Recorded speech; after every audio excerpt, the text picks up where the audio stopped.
ఆడదానికి ఆడదే శత్రువు అన్నట్టు ఆమె చావుకు మరో మహిళ కారణమైంది. ప్రియురాలితో సహజీవనం కోసం కట్టుకున్న భార్యను చంపేశాడు ఆ భర్త. వివాహేతర సంబంధానికి భార్య అడ్డుగా ఉందని ఈ కిరాతకానికి పాల్పడ్డాడు. హైదరాబాద్లో సంచలనం సృష్టించిన కవిత హత్య కేసులో వీడిన మిస్టరీ ఇది. తల్లి చనిపోయి తండ్రి జైలు పాలవడంతో వాళ్ల ముగ్గురు ఆడపిల్లలు అనాథలయ్యారు.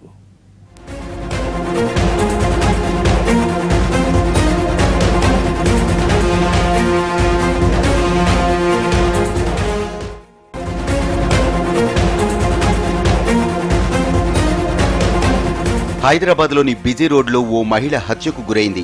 ఇంటికి వెళ్లడానికి సిద్ధంగా ఉన్న మహిళపై ఒక్కసారిగా దాడికి పాల్పడ్డాడు ఓ కిరాతకుడు. రక్తపు మడుగులో ఆ ఇల్లాలు అక్కడికక్కడే ప్రాణాలు వదిలింది. చనిపోయిన ఆ ఇల్లాలి పేరు కవిత. ఆమెను చంపింది ఎవరో కాదు, కట్టుకున్నవాడే. అతనే ఈ కసాయి, పేరు ఈశ్వర్. మియాపూర్కు చెందిన కవితతో బేగంపేట ఓల్డ్ కస్టమ్స్ బస్తీకి చెందిన బి ఈశ్వర్కు 2008లో పెళ్లైంది. వీరికి ముగ్గురు ఆడపిల్లలు. కారు డ్రైవర్గా పనిచేసే ఈశ్వర్ భార్యను నిత్యం వేధించేవాడు. అతని తల్లి, ఆడపడుచు కూడా కవితను తీవ్రంగా ఇబ్బంది పెట్టేవారు. అత్తింటి ఆరలతో కవిత నిత్యం నరకం చూసేది. భార్యను పట్టించుకొని ఈశ్వర్ మరో యువతితో వివాహేతర సంబంధం పెట్టుకున్నాడు. 2 ఏళ్లుగా ఇంటికి రాకుండా ఆ యువతితోనే సహజీవనం చేస్తున్నాడు.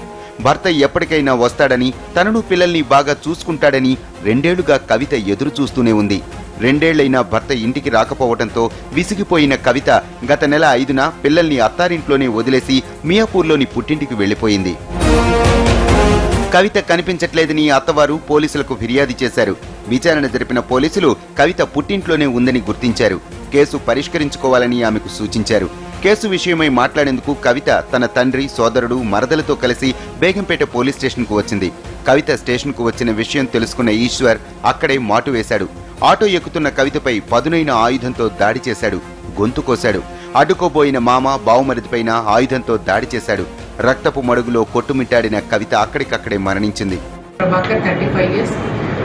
ఆక్యుపేషన్ కార్ డ్రైవర్, ఇతన్ని అరెస్ట్ చేస్తున్నాము. ఇతనితో పాటు వీళ్ళ వైఫ్ చంద్రమ్మ ఎవరైతే ప్లానింగ్ లో అసిస్ట్ చేస్తుందో, డిసీజ్డ్ అక్యూజ్డ్ యొక్క తల్లి, తర్వాత అక్యూజ్డ్ యొక్క అక్క సునీత, చెల్లె 28 years, ఈమెని అరెస్ట్ చేయడం జరిగింది. కవితను చంపిన ఈశ్వర్తో పాటు అతడికి సహకరించిన తల్లి, సోదరిని అరెస్టు చేసి రిమాండ్కు తరలించారు పోలీసులు. వివాహేతర సంబంధం ఎలాంటి దారుణాలకు కారణమవుతుందో తెలియజేసే దారుణమిది. కట్టుకున్నవాడి చేతిలో కవిత చనిపోగా భార్యను చంపిన ఈశ్వర్ జైలు పాలయ్యాడు. భార్యాభర్తల మధ్య కలహాలకు ఆద్యం పోసిన ఈశ్వర్ తల్లి, సోదరి కూడా జైలు పాలయ్యారు. ఇవేమీ తెలియని ఆ ముగ్గురు ఆడపిల్లలు అనాథలయ్యారు. అమ్మా నాన్నలు ఏమయ్యారో తెలియని ఆ చిన్నారుల అమాయకపు చూపులు అక్కడున్న వారిని కలచివేస్తున్నాయి.